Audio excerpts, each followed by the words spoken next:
Bonjour à tous, j'espère que vous allez bien. Aujourd'hui, on va parler d'un sujet, c'est les périodes de transition par rapport à une perte d'emploi ou à un changement de domaine professionnel ou à un déménagement.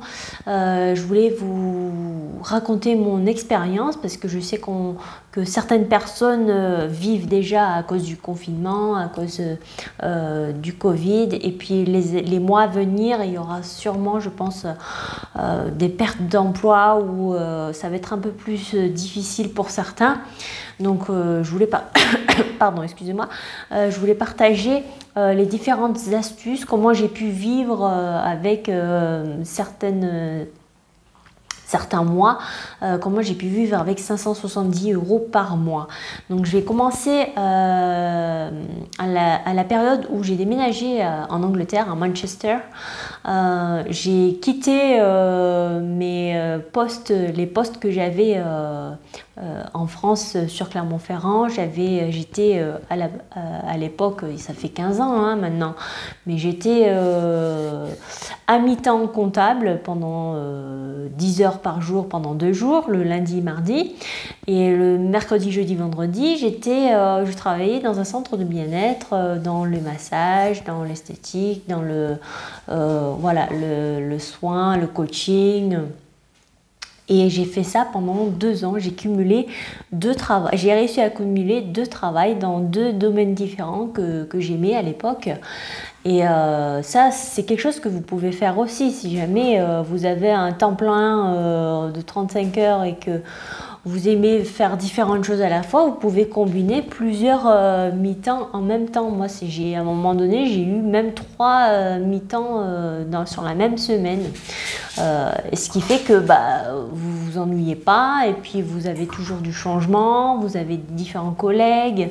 Donc à ce moment-là, je sentais que j'avais un appel il fallait que je parte en Angleterre pour apprendre l'anglais, et je sentais mon intuition, il fallait que je lâche tout. Donc j'ai tout lâché. On m'a dit mais t'es folle, tu lâches une stabilité, et j'avais rien là-bas. Je suis allée parce que une amie m'avait proposé d'être sa coloc.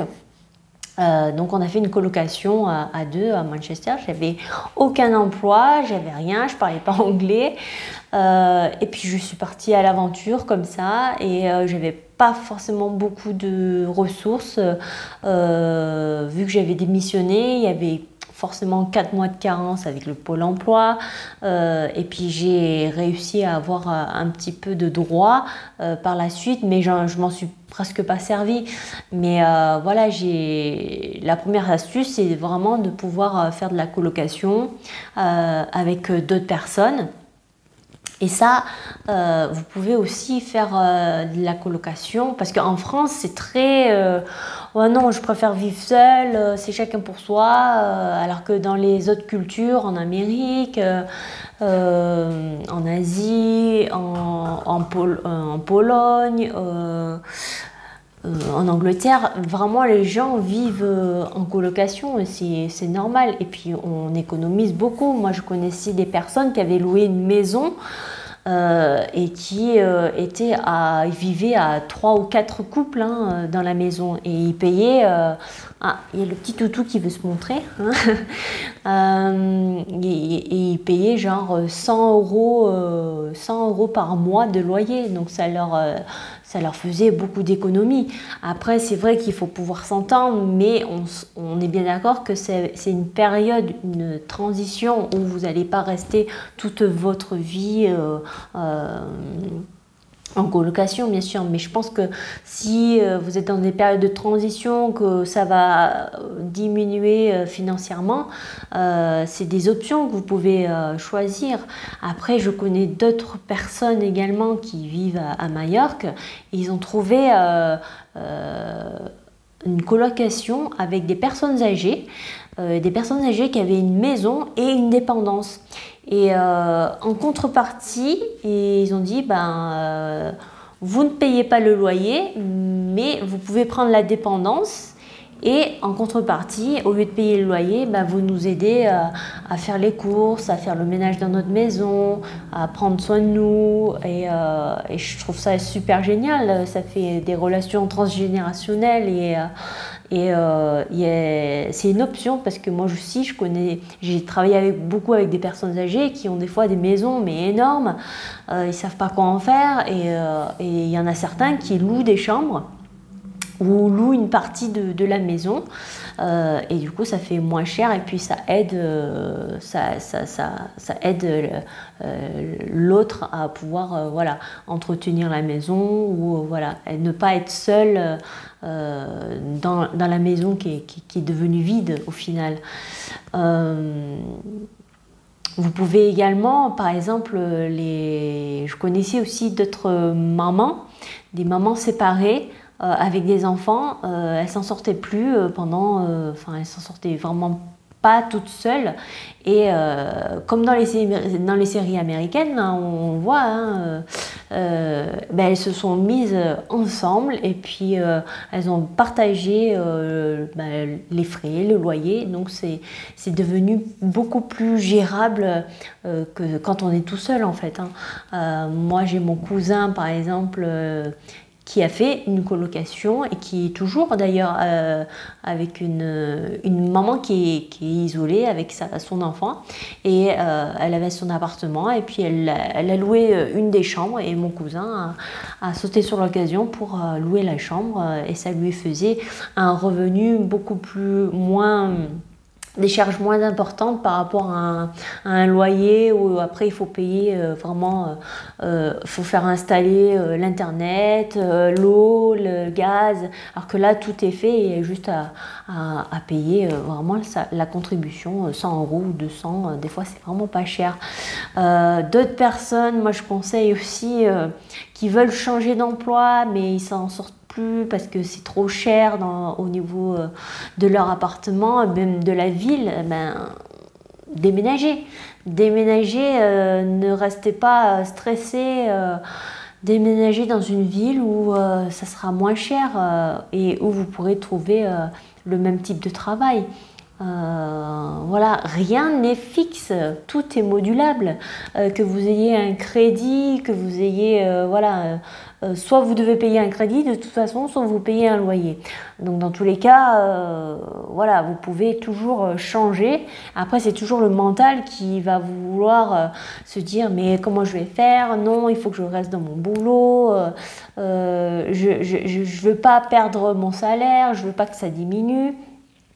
Mais bon, après, si ça vous stresse, ça vous rend malade, vous avez la boule au ventre d'aller au travail, je sais pas, c'est mieux de gagner moins et d'avoir une meilleure qualité de vie. Et après, les activités, moi, j'ai commencé à changer mes activités. Au lieu d'aller dans les activités payantes, j'ai commencé à beaucoup plus faire de la marche, ou pour ceux qui veulent faire de la course à pied. Je faisais du sport. Vu que j'avais internet, j'utilisais des tutos sur internet. Les vêtements, à l'époque, tout ce qui était shopping, ça j'étais jeune aussi, hein, mais j'en faisais tellement que après j'ai dû réduire et maintenant j'arrive à un stade où je m'en fous complètement. J'ai juste un tas de vêtements que j'utilise la même chose chaque semaine. J'ai vraiment tout viré, c'est vraiment minimaliste chez moi. Je garde vraiment l'essentiel, 2 assiettes, 4 fourchettes, un tas de vêtements et puis c'est tout, et on fait beaucoup d'économies comme ça.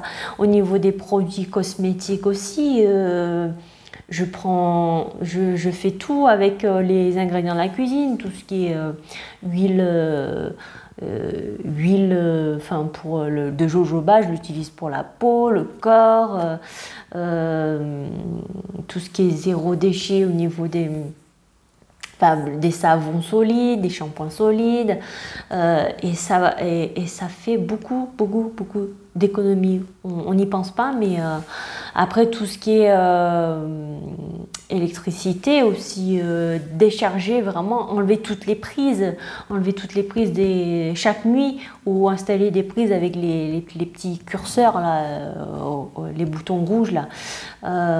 Ça aide au niveau de la facture, hein, c'est quand même très conséquent, hein, sur peut-être 20 € sur la facture. Manger, au niveau de la nourriture, si vous mangez un petit peu moins de viande, réduire la consommation de viande, ça va vous aider également, et manger beaucoup plus de lentilles, beaucoup plus de pois chiches, beaucoup plus de protéines végétales, ça aide dans cette transition. Après, je sais qu'au niveau du travail, oui, il faut pouvoir se lancer, il faut pouvoir se dire, ok, je démissionne ou je demande une rupture conventionnelle. C'est toujours mieux une rupture conventionnelle, parce que vous aurez droit derrière à des indemnités qui vont vous aider peut-être après pour ouvrir votre entreprise. Il y a une section spéciale entreprise chez Pôle emploi qui vous aide à avoir vos droits pendant que vous développez votre clientèle. C'est ce que j'avais fait pendant 1 an ou 2 avant, quand j'ai ouvert mon cabinet de massage à l'époque. Je pense que, voilà, ne restez pas sur l'idée fixe.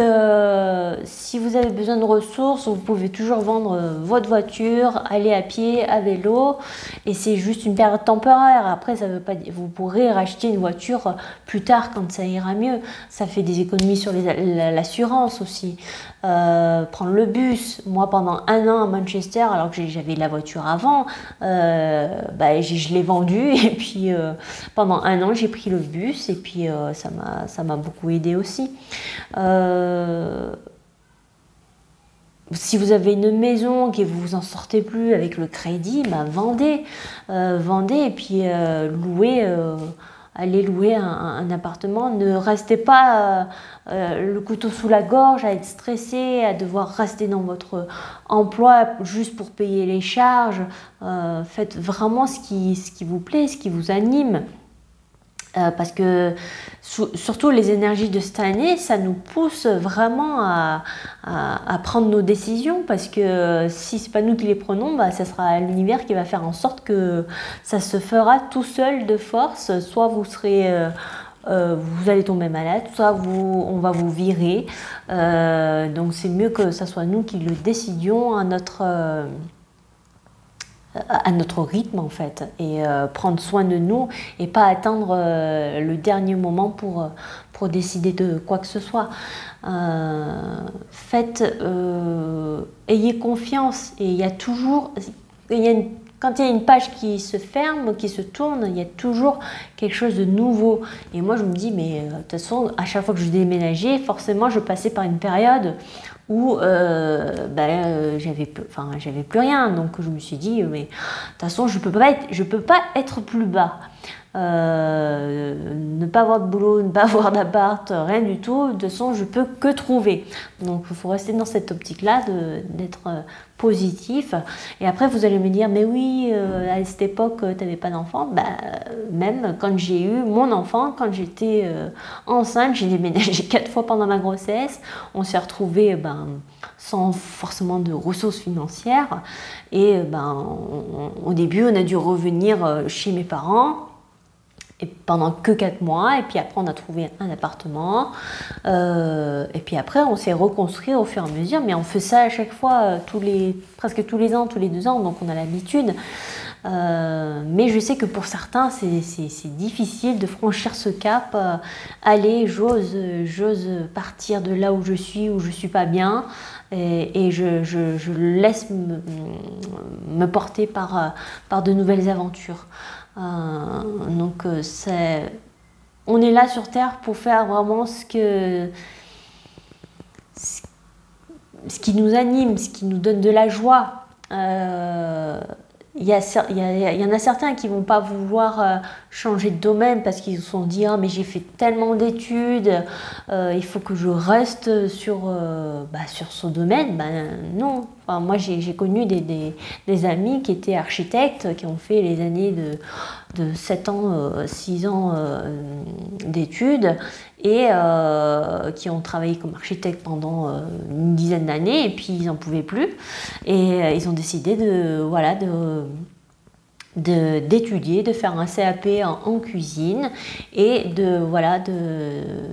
après travailler dans la restauration parce que c'était vraiment sa passion. Voilà, tout ce qui a pu être bon pour nous à une époque, ça ne l'est pas forcément maintenant. C'est à nous d'évoluer, de changer et de découvrir d'autres facettes, d'autres aspects. La stabilité demeure dans le changement. Voilà, et votre stabilité demeure dans le changement. Il n'y aura jamais rien qui va rester fixe. Tout est énergie, tout est en mouvement, tout change. Situation familiale, situation amoureuse. Voilà, si vous vous séparez, que forcément vous allez perdre en stabilité financière, bah c'est voilà, pouvoir s'adapter autrement, regardez les différentes options qui s'offrent à vous et déménager et oser franchir le pas. De toute façon, cette année, voilà, ça nous pousse, on sera obligé. On sera obligé de changer et les énergies nous poussent à vraiment prendre position, à agir. Donc autant le faire avec un peu plus de tranquillité. J'espère que ces idées vont vous aider à peut-être à prendre une décision.